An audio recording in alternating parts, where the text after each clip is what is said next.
ഒരു സംശയം എൻ്റെ അടുത്ത് ചോദിച്ചത്, ഈ ജാതി വ്യവസ്ഥകൾ ഇതെങ്ങനെ വന്നു? ഈ ഗവൺമെന്റ് ജോലിയിലും അല്ലെങ്കിൽ മറ്റു പല മേഖലകളിലുമൊക്കെ ഈ ജാതി സംവരണം കാര്യങ്ങളൊക്കെ ഇപ്പോഴും പറയുന്നുണ്ടല്ലോ. ഈ ജാതിയെക്കുറിച്ച് ചില കാര്യങ്ങൾ ആണിപ്പോ നിങ്ങളോട് പറയാൻ ഉദ്ദേശിക്കുന്നത്. ശരിക്കും ദൈവത്തിന്റെ ഒരു നിയമത്തിൽ ഈ ജാതി വ്യവസ്ഥകളില്ല. എന്നാൽ കർമ്മത്തിൽ പല വ്യവസ്ഥകളുണ്ട്. ഇപ്പൊ ഉദാഹരണത്തിന്, ഒരു ആത്മാവ് മനുഷ്യനായി വന്നു കഴിഞ്ഞാൽ അവൻ സകലമാന കർമ്മമേഖലകളും പല ജന്മങ്ങളിലൂടെ അവൻ കവർ ചെയ്ത് ജയിച്ചു വരേണ്ടി വരും. അപ്പൊ അതായത് ഒരു ആത്മാവ് പോലും ഞാൻ വലിയവനാണ് അല്ലെങ്കിൽ ഞാൻ അങ്ങനെയാണ് എന്ന് ഒരു ആത്മാവിന് അവകാശപ്പെടാൻ പറ്റൂല. കാരണം ഇപ്പൊ ഓട വൃത്തിയാക്കുന്ന ജോലിയാണ് ഈ ജന്മത്തിലെങ്കിൽ ചിലപ്പോൾ അടുത്ത ജന്മത്തിൽ അമ്പലത്തിലെ പോറ്റിയായിട്ടായിരിക്കും പറഞ്ഞത്, പിന്നെ അടുത്ത ജന്മത്തിൽ ശില്പിയായിട്ടായിരിക്കും, പിന്നെ അടുത്ത ജന്മത്തിൽ അധ്യാപകനായിട്ടായിരിക്കും. ഇങ്ങനെ എല്ലാ മേഖലകളും ഒരാത്മാവ് കവർ ചെയ്ത് വരും. ഇതെന്തിനാണ് കവർ ചെയ്യുന്നതെന്ന് വെച്ചാൽ, ആ സൃഷ്ടാവാം ദൈവത്തിൽ ഇതെല്ലാം ഉണ്ട്. ഇനി താഴത്തെ ആ മലത്തിൽ വസിക്കുന്ന കൃമി മുതൽ അങ്ങ് സ്വർഗീയമായിട്ടുള്ള നല്ലൊരു സുഗന്ധം പരത്തുന്ന ഒരു പൂവിൽ അല്ലെങ്കിൽ ഒരു പൂവ് അല്ലെങ്കിൽ ആ തേനുകരുന്ന ഒരു തേനീച്ച, അപ്പൊ ഇതെല്ലാം അത് സൃഷ്ടാവായ ദൈവത്തിൽ ഉള്ള കാര്യങ്ങളാണ്. അപ്പൊ ദൈവത്തിന് ഇന്നത് വൃത്തികേടാണ്, ഇന്നത് നല്ലത്, ഇന്നത് ശരി, അങ്ങനെ ഒരു ഇതില്ല. അതായത് ശരിക്ക് ആ ദൈവത്തിന്റെ ആ ഒരു തലത്തിലേക്ക്, ആ ദൈവം എന്ന് പറയുന്ന ആ അൾട്ടിമേറ്റിലേക്ക് ലയിക്കണമെങ്കിൽ, ആ മോക്ഷപ്രാപ്തിയിലേക്ക് വരുന്ന ആ ഹൈ തലത്തിലെത്തുന്ന ആത്മാവ് ഈ ചെറുത് മുതൽ അല്ലെങ്കിൽ ഈ വേറെ ഒട്ടും കൊള്ളൂലാത്തത് മുതൽ ഏറ്റവും നല്ലത് എന്ന് നമ്മൾ കരുതുന്നത് പോലുള്ള എല്ലാ മേഖലകളും നമ്മൾ പ്രാക്ടീസ് ചെയ്ത് ജയിച്ചു വരേണ്ടി വരും. അപ്പോൾ ഒരു ജന്മത്തിൽ കറുത്ത വർഗ്ഗക്കാരൻ അല്ലെങ്കിൽ കറുത്ത രൂപത്തിൽ ജനിച്ചാൽ ചിലപ്പോൾ അടുത്ത ജന്മത്തിൽ വെളുത്ത മനുഷ്യനെ ജനിക്കും. ഒരു ജന്മത്തിൽ ഒട്ടും കാണാൻ കൊള്ളൂലാതെ ജനിച്ചാൽ അടുത്ത ജന്മത്തിൽ അതിസുന്ദരനായി ജനിക്കും. ഇങ്ങനെ തിരിച്ചും മറിച്ചും ഒക്കെ എല്ലാവരെയും പഠിപ്പിക്കും. ഇത് ചിലരെ മാത്രമല്ല. പക്ഷെ എല്ലാ മേഖലകളും ഉൾക്കൊണ്ട് പഠിച്ച് പാസ്സായി ഏറ്റവും അവസാന ജന്മത്തിൽ ഇതെല്ലാം ഞാൻ പഠിച്ചതാണല്ലോ, ഇതെല്ലാം ഞാൻ കവർ ചെയ്തിട്ടുണ്ടല്ലോ എന്ന സത്യം തിരിച്ചറിയുന്നവന് അഹങ്കാരമോ അല്ലെങ്കിൽ ജാള്യതയോ ഒന്നും വരാത്ത ലെവലിലൊരു മനസ്സിലേക്ക് ഏറ്റവും അവസാനം എത്തും. ഇപ്പൊ ഞാൻ തന്നെ ചിലപ്പോൾ എവിടെയെങ്കിലൊക്കെ പോകുമ്പോൾ ചില വലിയ ധനികരായിട്ടുള്ള വ്യക്തികൾ കോടിക്കണക്കിന് രൂപയുടെ കാറിലൊക്കെ ഭയങ്കര ഗൗരവത്തില് വലിയ ലെവലിലൊക്കെ ഇരുന്ന് യാത്ര ചെയ്യണത് കാണും. അപ്പൊ ശരിക്കും അവരെ കാണുമ്പോൾ തന്നെ അവരുടെ മുഖഭാവവും അതൊക്കെ കാണുമ്പോൾ തന്നെ ഒരു പ്രത്യേക ലെവലിലാണ് അവിടെ ഇരിക്കുന്നത്. നമുക്ക് കാണുമ്പോൾ മനസ്സിലാവും.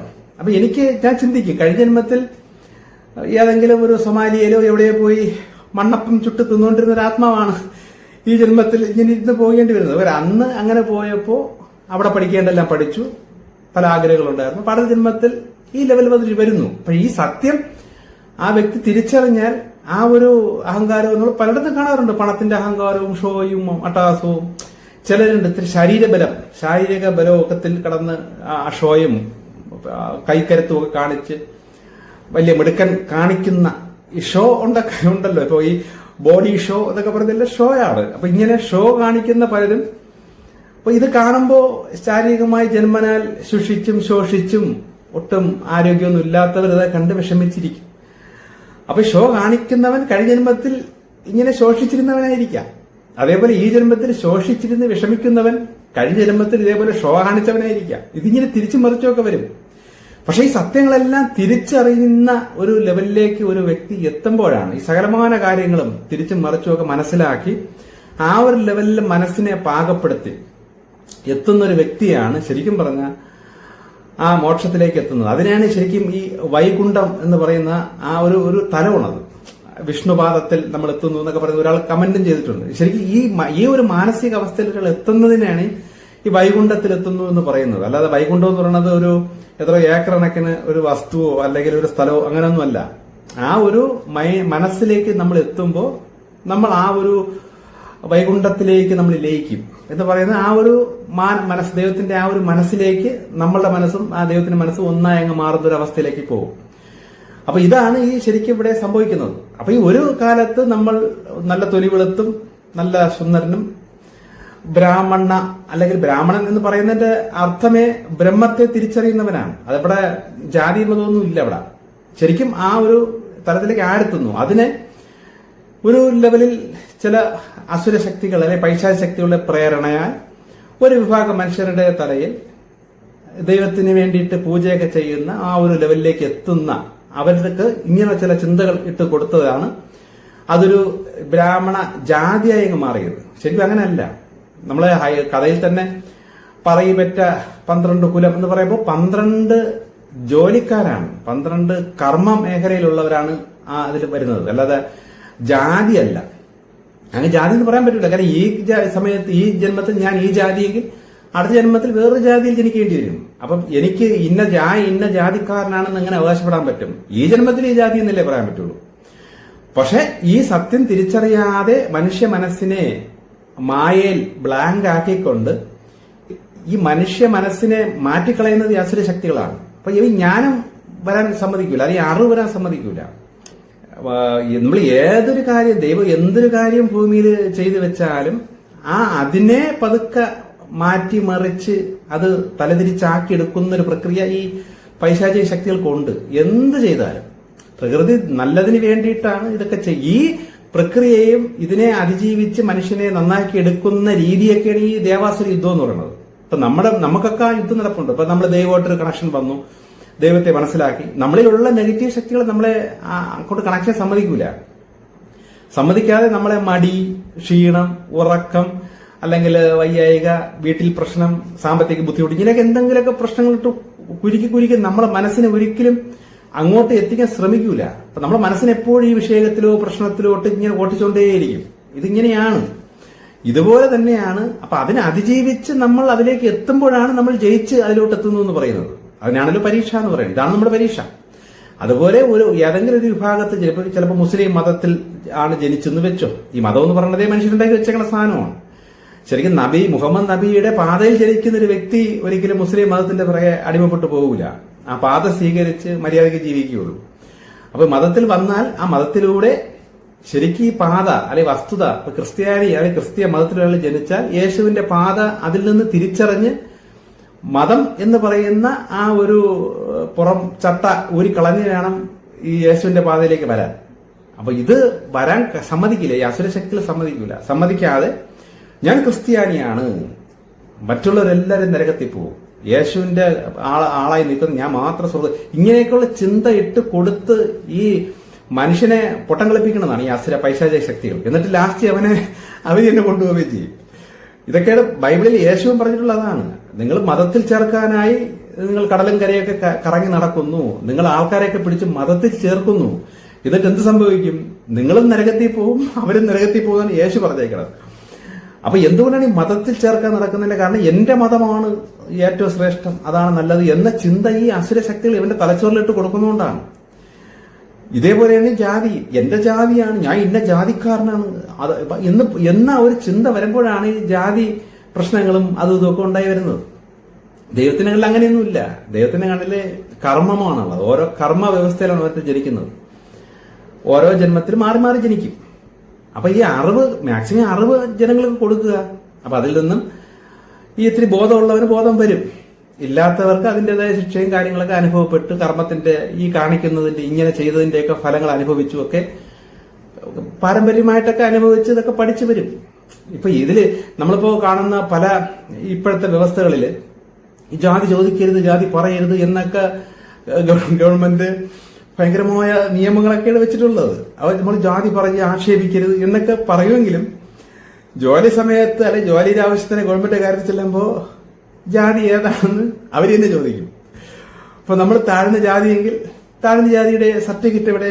അപ്പൊ നമ്മൾ സർട്ടിഫിക്കറ്റ് ഉണ്ടാക്കാൻ നടക്കണം. അപ്പൊ ഞാൻ താഴ്ന്ന ജാതിക്കാരനാണേ എന്ന് ഇവരുടെയൊക്കെ പിറകെ നടന്ന് അവന്മാരെ അഹങ്കാരവും കൂടെയൊക്കെ കാണിച്ച് അവരെ സർട്ടിഫിക്കറ്റ് എത്തുന്നു. ഇനി ഉയർന്ന ജാതിയാണെങ്കിൽ ഉയർന്ന ജാതിക്കാരനായതുകൊണ്ട് നിനക്ക് ജോലിയില്ല, എന്നിട്ട് ജാതി ചോദിക്കരുത് പറയരുതെന്ന് പറയുകയും ചെയ്യും. ഇതെല്ലാം നിയന്ത്രിക്കുന്നത് ഈ അസുര ശക്തികളാണ്. നമ്മള് ഇവരുടെയൊക്കെ ടെക്നിക്ക് അതാണ്. ഇതെല്ലാം നല്ലതാക്കി മാറ്റുന്നു എന്ന് മനുഷ്യരെ കണ്ണിൽ പൊടിയിട്ടും കൊണ്ട് കാണിക്കുന്നത്രയും പോകൃത്തിനാണ്. അതുകൊണ്ടാണല്ലോ ഈ അന്ത്യകാലത്ത് ഈ അവതാര പുരുഷൻ തന്നെ, സൃഷ്ടാവ ദൈവം തന്നെ ഒരു മെയിൻ അവതാരത്തെ അയച്ച് ആ സൃഷ്ടാവാൻ ദൈവം തന്നെ ഒരു മാറ്റം നേരിട്ട് ചെയ്യുന്നെന്ന് പറഞ്ഞാൽ മറ്റുള്ള അദൃശ്യ പോസിറ്റീവ് ശക്തികൾക്കോ മനുഷ്യബുദ്ധിക്കൊന്നും ഇതൊന്നും മാറ്റാനുള്ള ശേഷി ഇല്ലാതാവും. കാരണം ഒന്നും ചെയ്യാൻ പറ്റൂല. അപ്പം ഏറ്റവും ഹൈ ഡയമെൻഷനിൽ നിന്ന് ചില ടീമുകൾ ലാൻഡ് ചെയ്തിട്ട് ഇതെല്ലാം മൊത്തം മാറ്റം വരുത്തിക്കും. മാറാത്തതിനൊക്കെ മൊത്തം നശിപ്പിച്ചുങ്ങളെ. കാരണം വേറെ വഴിയില്ല. നമുക്ക് തന്നെ കണ്ടാൽ അറിയാം. ഇപ്പൊ തന്നെ ഈ ഇപ്പോഴത്തെ ശബരിമല വിഷയം വെച്ച് നോക്കുമ്പോൾ അത് തന്നെ നമുക്ക് അറിയാമല്ലോ. അപ്പൊ കമ്മ്യൂണിസ്റ്റ് പാർട്ടി ഭരിച്ചിരുന്ന സമയത്ത് അഴിമതി അത് ഇതെന്നൊക്കെ പറഞ്ഞ് അവർക്കെതിരെ പാട്ടൊക്കെ അടിച്ചിറക്കി, അയ്യപ്പന്റെ പാട്ടിനെയൊക്കെ മാറ്റി ഇറക്കിയിട്ട് ഇപ്പൊ എന്താ കോൺഗ്രസിലും ഉള്ളവരും ഇതിന്റെ അകത്തുണ്ടെന്നായി. അപ്പം അതൊക്കെ ഒതുങ്ങി. ഇത് എല്ലാരും ഉണ്ടെന്ന്. ഇതിപ്പോ അവര് മാത്രം ഇവര് മാത്രമൊന്നും അല്ല, മനുഷ്യരെല്ലാരും ഇതിന്റെ അകത്തൊക്കെ ഉണ്ട്. പൈസ അല്ലെങ്കിൽ ഇങ്ങനെ വകുപ്പ് ഇരിക്കുമ്പോ ഈ നെഗറ്റീവ് ബാധിച്ചവർക്ക് ആർക്കാണ് അവിടെ കൈയിട്ട് വരാൻ തോന്നാത്തത്? എല്ലാവരും ഈ നെഗറ്റീവായിട്ട് നിൽക്കുന്ന സകല മനുഷ്യർക്കും ഒരേ സ്വഭാവം ഒരേ രീതിയാണ്. അവിടെ ജാതി കാര്യങ്ങളൊന്നുമില്ല. ഇപ്പൊ മുമ്പ് തന്നെ ഭയങ്കരമായ ജാതിയിലൊക്കെ ഉയർന്ന ജാതിയിൽ നിൽക്കുന്ന തൊട്ടുകൂടാ, ഇത്ര അടി ദൂരോട്ട് മാറി നിൽക്കാവൂ, നോക്കിക്കൂടാ, കണ്ടുകൂടാ എന്നൊക്കെ പറഞ്ഞിട്ട് രാത്രി വാക്കിന് ഇവരുടെയൊക്കെ വീടുകളിൽ രഹസ്യ വ്യഭിചാരത്തിനൊക്കെ നടക്കുന്ന ടീമുകളുണ്ട് പണ്ട്. അപ്പൊ ഇതൊക്കെ പുറമേ ഉള്ള ഈ ഷോയും കാര്യങ്ങളേ ഉള്ളൂ. ഈ ജാതിയും പറച്ചിലും എല്ലാം ഇതൊക്കെ നിയന്ത്രിക്കുന്ന ഈ നെഗറ്റീവ് ശക്തികളാണ്. ഇതിലൊന്നും ദൈവത്തിന് ഒരു പങ്കുമില്ല. പ്രകൃതി ഇതൊക്കെ കണ്ട് ചിരിച്ചുകൊണ്ടിരിപ്പുണ്ട്. കാരണം ഇതൊക്കെ വരുമ്പോൾ തന്നെ പ്രകൃതിയെ ദൈവം തന്നെ ചില സാഹചര്യങ്ങൾ ഒരുക്കി ഇതിനെ അടിച്ചമർത്തും. ഇപ്പൊ ഏറ്റവും കൂടുതൽ ജാതിയും ഇതിന്റെ പേരിൽ നടന്ന കോപ്രായങ്ങളും കാര്യം നടന്നുകൊണ്ടിരുന്ന അത്രയും ഇന്ത്യയിലാണ്. ഈ ഇന്ത്യയിൽ ഏറ്റവും കൂടുതൽ നടന്നുകൊണ്ടിരുന്നത് കേരളത്തിലാണ്. വിവേകാനന്ദൻ തന്നെ കേരളത്തിൽ അവിടെ നിന്ന് വിവേകാനന്ദന് ഭയങ്കരമായ ശല്യവും പ്രശ്നങ്ങളും ഇതൊക്കെ അനുഭവപ്പെട്ട് വിവേകാനന്ദൻ ഇവിടെ ആത്മീയ വഴിയിലൊന്നും ഇവിടെ ആർക്കും ബോധമൊന്നും വരൂല.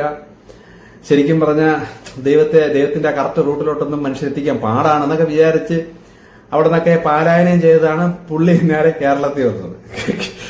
കേരളത്തിൽ വന്നപ്പം നമ്മള് ചൊല്ല് പറയുമല്ലോ, പട പേടിച്ച് പന്തളത്തിൽ വന്നപ്പം അവിടെ പന്തംകുളത്തിൽ പടയാണ്. അതേപോലെ പുള്ളി കേരളത്തിൽ വന്നപ്പോ അയ്യോ ഇത് ശരിക്കൊരു ഭ്രാന്താലയമാണ് എന്ന് പറഞ്ഞ് പുള്ളി തിരിച്ച് ഓടി എന്നാണ് പറയണത്. ഞാനൊരു തമാശ രൂപേണ അത് പറഞ്ഞതേ ഉള്ളൂ.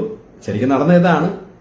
ഏറ്റവും കൂടുതൽ ഭയങ്കരമായിട്ടുള്ള ജാതിയുടെ പേരിൽ കംപ്ലീറ്റ് നെഗറ്റീവിന്റെ കയ്യിൽ കിടന്ന് ആറാടിക്കൊണ്ടിരുന്ന ഇത് നമ്മുടെ കേരളമാണ്. അപ്പൊ ഇന്ത്യ അങ്ങനെയാണ്. അപ്പൊ അതുകൊണ്ടാണ് ബ്രിട്ടീഷുകാരോട് വന്നപ്പോഴത്തേക്ക് ഇത് നല്ല മണ്ണാണ്, നല്ല വളമുള്ള മണ്ണെന്ന് മനസ്സിലാക്കിയിട്ട് അവർ മുതലെടുത്ത് മാക്സിമം അവർ കയ്യേറി വെച്ചത്. പക്ഷെ അതിലൊരു പല ഗുണങ്ങളുണ്ടായി. അപ്പൊ അവര് വന്ന് ഒരുപാട് മാറ്റങ്ങളും നിയമങ്ങളും ഇതൊക്കെ അവർ തന്നെ പലതും മാറ്റങ്ങൾ വരുത്തിയിട്ടുണ്ട്. ഇതൊക്കെ ദൈവം ചെയ്യുന്നൊരു പ്രക്രിയകളാണ്. എന്നിട്ട് പുതിയ പുതിയ ഭരണാധികാരികളും ഭരണങ്ങളൊക്കെ വന്നപ്പോ ഇന്ത്യ കുറച്ചു നാൾ നല്ല രീതിയിൽ പോയി. ജാതിയില്ല, ഇതൊക്കെ മതിയാക്കിച്ചു. ജനാധിപത്യം വരുന്നു, ഇതൊക്കെ വരുന്നു. പക്ഷെ വന്നിട്ട് എന്ത് പ്രയോജനം? ഇപ്പൊ അതിലൂടെയും ഈ നെഗറ്റീവ് ശക്തികൾ ഇപ്പം നല്ല രീതിയിൽ കളിക്കുന്നുണ്ട.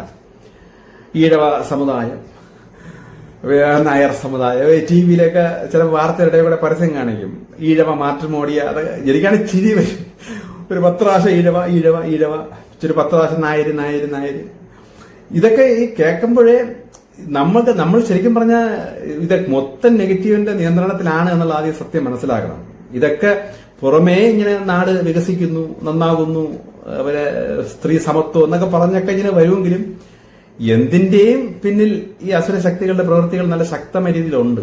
ഇപ്പൊ സ്ത്രീ സമത്വം കൊണ്ടുവരുന്നു എന്ന് പറഞ്ഞാൽ സ്ത്രീകളെ അടിച്ചമർത്തി സ്ത്രീധന പീഡനവും അതും ഇതൊക്കെ ഉള്ളത് കാരണം ഗവൺമെന്റ് സ്ത്രീകളെ സംരക്ഷിക്കാനായിട്ട് സമത്വം കൊണ്ടുവന്നപ്പോ ഇപ്പൊ ഏതൊരു ലെവലിൽ പോകുന്നു? ഇപ്പം പുരുഷന്മാരെ അടിച്ചമർത്തി സ്ത്രീകൾ കാണിക്കുന്ന അട്ടഹാസങ്ങളും ബഹളങ്ങളൊക്കെ നമ്മൾ കാണുന്നില്ലേ?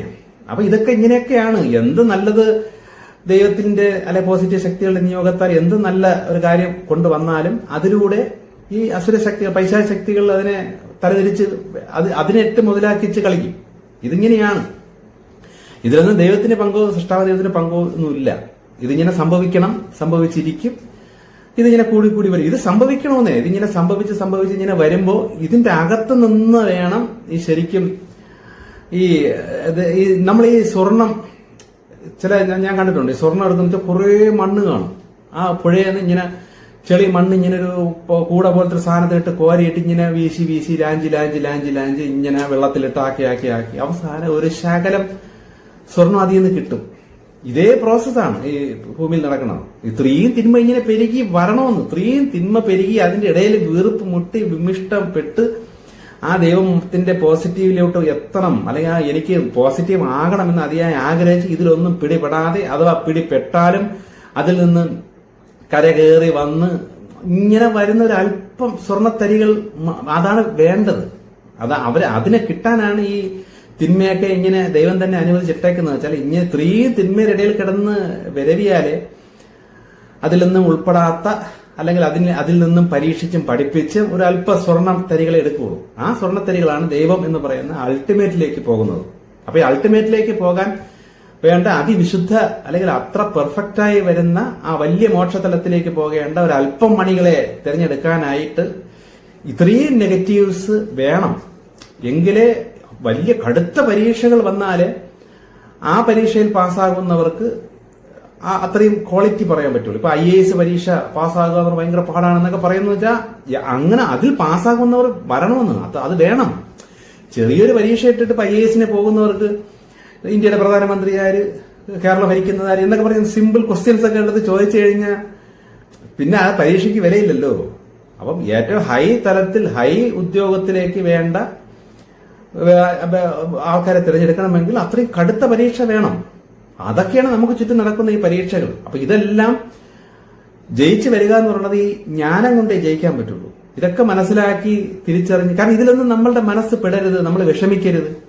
ഇപ്പൊ ശബരിമലയിൽ അല്ലെങ്കിൽ ജാതി വ്യവസ്ഥയിൽ ഇങ്ങനെ പ്രശ്നം നടക്കുന്നു എന്നൊക്കെ പറയുമ്പോൾ നമ്മള് ഇപ്പൊ താഴ്ന്ന ജാതിക്കാരനായ ഒരു സംഘടന ഉണ്ടാക്കിയിട്ട് ഉടനെ ജയ് വിളിച്ച് അതിനെതിരെ പോരാടി ഇങ്ങനെയൊക്കെ ഇത് ശരിക്കും ഇതൊക്കെ വെറും വേസ്റ്റാണെന്നേ. ഈ പോരാടിക്കൊണ്ടിരിക്കുന്ന ഈ താഴ്ന്ന ജാതിയിൽപ്പെട്ടവൻ ഇപ്പൊ താഴ്ന്ന ജാതിയെ അടിച്ചമർത്തുന്നു എന്നൊക്കെ പറഞ്ഞ് താഴ്ന്ന ജാതിയിലുള്ളവർ ഒരു ഗ്രൂപ്പൊക്കെ ഉണ്ടാക്കി കോടതിയിലേക്ക് കടന്ന് ശക്തമായി വാദിച്ച് ഈ ജാതിക്ക് വേണ്ടി അങ്ങനെ ശക്തമായി പൊരുതി ഇപ്പൊ ഈ ജാതിക്കാരനായതിന്റെ പേരിൽ വരുന്ന അവഗണന ഈ ജാതിക്കാരനായോണ്ടാണ് എന്നൊക്കെ പറഞ്ഞ് തീഷ്ണതയോടുകൂടി നെഞ്ചു പൊട്ടി ഒക്കെ ഞാൻ കണ്ടിട്ടുണ്ട് യൂട്യൂബിൽ ചില വ്യക്തികളുടെ സംസാരം കാര്യങ്ങളൊക്കെ. പക്ഷെ മനസ്സിലാക്കേണ്ടതെന്ന് കഴിഞ്ഞാൽ കഴിഞ്ഞ ജന്മത്തിൽ യവനൊരു ബ്രാഹ്മണനായിരുന്നു, അല്ലെ ഈ വ്യക്തി ഒരു ബ്രാഹ്മണനായിരുന്നു. എന്നിട്ട് യവൻ അന്ന് താഴ്ന്ന ജാതിക്കാരായിട്ട് കാണിച്ചതിന്റെ ഫലമായിട്ടാണ് ഈ ജന്മത്തിൽ താഴ്ന്ന ജാതിയായിട്ട് അനുഭവിച്ച് ഇതൊക്കെ അനുഭവിക്കേണ്ടി വരുന്നത്. അപ്പൊ ഇതൊക്കെ ഈ ഒരു ജ്ഞാനം ലഭിക്കുന്ന വ്യക്തി ഇപ്പൊ താഴ്ന്ന ജാതി ആയാലെന്ത്, ഉയർന്ന ജാതി ആയാലെന്ത്, എന്തായാലും എല്ലാം അവന്റെ മനസ്സിന് ഈക്വലായിരിക്കും. ഇതൊന്നും അവൻ അകപ്പെടുകയില്ല, ഇതിന്റെ പിറകെ അവൻ ബഹളം വയ്ക്കാൻ പോവുകയില്ല. കാരണം ഈ സത്യം തിരിച്ചറിയുമ്പോ പിന്നെ എന്ത് ബഹളം. ഇപ്പൊ ഈ പ്രാവശ്യം താഴ്ന്ന ജാതി ജനിച്ചെങ്കിൽ അടുത്ത പ്രാവശ്യം അടുത്ത ജന്മത്തിൽ ഉയർന്ന ജാതിയിലായിരിക്കും. ഇത്രയേ ഉള്ളൂ, സംഭവം തീർന്നു. അതിനപ്പുറത്തെ ഈ ഉള്ളിൽ ഈ എരി വരേണ്ട ആവശ്യം അങ്ങനെയൊന്നും വരുന്നില്ലല്ലോ. ഇപ്പൊ ഈ പ്രാവശ്യം കറുത്ത് ജനിച്ചിട്ടുണ്ടെങ്കിൽ അതിനെ വെളുപ്പിക്കാനായിട്ട് പല മരുന്നുകളൊക്കെ തേച്ച് ഓരോ കാര്യങ്ങളൊക്കെ ചെയ്ത് ചിലരെ ഞാൻ കണ്ടിട്ടുണ്ട്, ചില പെണ്ണുങ്ങള് സ്ത്രീകളൊക്കെ ഞാൻ കണ്ടിട്ടുണ്ട്. മുഖം മാത്രം നല്ല വെളുത്ത് നല്ല അടിപൊളിയായിട്ടിരിക്കും. അപ്പൊ ഞാൻ കയ്യിലൊക്കെ നോക്കും, കയ്യും കാലൊക്കെ കറുത്ത കളറാണ്. കാരണം ഈ മുഖത്തിടുന്ന ഈ പുട്ടിയും കാര്യങ്ങളൊക്കെ മുഖത്ത് വാരി ഇട്ട് മുഖം കംപ്ലീറ്റ് വേറെ ലെവലാക്കി വെച്ചിട്ടുണ്ട്. പക്ഷെ കയ്യും ബാക്കി ഭാഗങ്ങളൊക്കെ ഇതേപോലെ പുട്ടിയാകണമെങ്കിൽ അത്രയും നല്ല ചെലവ് വരും. അതുകൊണ്ടായിരിക്കാം മുഖം മാത്രം നല്ല വെളുത്തിരിപ്പുണ്ട്. അപ്പൊ ഞാൻ ചിന്തിക്കും, എന്തിനീ കിടന്ന് കഷ്ടപ്പെടുന്നത്? കഴിഞ്ഞ ജന്മത്തിൽ നല്ല സുന്ദരിയായിട്ട് നല്ല വെളുത്ത സ്ത്രീയായിട്ട് ജനിച്ചൊരു വ്യക്തിയാണ്. അല്ലെങ്കിൽ ഇനി അടുത്ത ജന്മത്തിൽ ചാൻസ് കിട്ടും. ഇപ്പൊ ഈ ജന്മത്തിൽ കിടന്ന് ഈ ടെൻഷൻ അടിക്കേണ്ട വിപ്രപ്പെടേണ്ട ആവശ്യം വരുന്നില്ല. തൊഴിൽ മേഖല അങ്ങനെ തന്നെ. ഈ ജന്മത്തിൽ നമുക്കൊരു താഴ്ന്ന ഒരു കൂലിപ്പണിയാണെങ്കിൽ മനസ്സിലാക്കണം, കഴിഞ്ഞ ജന്മത്തിൽ ഒരു കോടീശ്വരനായിട്ട് വിലസി, ആ ജന്മത്തിൽ എന്തൊക്കെയോ കിടന്ന അഹങ്കാരം കാണിക്കുകയോ എന്തൊക്കെ ചെയ്തതിന്റെ ഫലമാണ് ഈ ജന്മത്തിലൊരു കൂലിപ്പണിക്കാരനായിട്ടൊരു താഴ്ന്ന ലെവലിൽ ജീവിക്കേണ്ടി വരുന്നത്. ഈ തത്വം തിരിച്ചറിയുന്നവന് കൂലിപ്പണിയായാലെന്ത്, ധനികനായാലെന്ത്, പണക്കാരനായാലെന്ത്, ആഹാര സമയത്ത് കിട്ടുന്നുണ്ടോ, സുഖമായി കിടന്ന് ഉറങ്ങാൻ പറ്റുന്നുണ്ടോ, രോഗങ്ങളൊന്നുമില്ലേ, പ്രശ്നങ്ങളൊന്നും നമുക്ക് വരുന്നില്ലേ, ഇത് മാത്രം നോക്കിയാൽ മതി. ഈ ഒരു തലത്തിലേക്ക് നമ്മുടെ മനസ്സ് ഉയർന്നു വരുമ്പോൾ പ്രകൃതി തന്നെ നമുക്ക് ഭൂമിയിലൊരു സുഖം തരും. അവിടെ പണവും വലിയ അതൊന്നും അല്ലെന്ന്, നല്ല നമുക്ക് മനസ്സിനിണങ്ങിയ ഒരു പാർട്ട്ണർ, ഭാര്യ അല്ലെങ്കിൽ ഭർത്താവിനെ നമുക്ക് കിട്ടും. നല്ല പറഞ്ഞാൽ കേൾക്കുന്ന നല്ല ശീലമുള്ള മക്കളെ നമുക്ക് കിട്ടും. ആവശ്യത്തിന് സാമ്പത്തികം കാര്യം, ഇപ്പൊ മാസം 2 ലക്ഷം രൂപ കിട്ടിയിട്ട് എല്ലാവരുടെ കൊണ്ട് 50 ലക്ഷം രൂപയായിട്ട് കൊണ്ടുവന്ന് ആശുപത്രിയിൽ കിഡ്നി മാറ്റാനും കരള് മാറ്റാനെ കൊണ്ട് കളഞ്ഞിട്ട് വല്ല പ്രയോജനമുണ്ട്? അപ്പോൾ കിട്ടിയ ഒരു 10,000 എങ്കിൽ 10,000, 15,000, 20,000, 20,000, 5,000, 5,000, വേറെ ചെലവൊന്നുമില്ല, സുഖം. വീട്ടിൽ തന്നെ കുറച്ച് മലക്കറി കൃഷിയും കാര്യങ്ങളൊക്കെ ചെയ്ത് അത് തന്നെ ധാരാളം. കിട്ടുന്ന 10,000-ൽ 5,000 മിച്ചം വരുന്നു.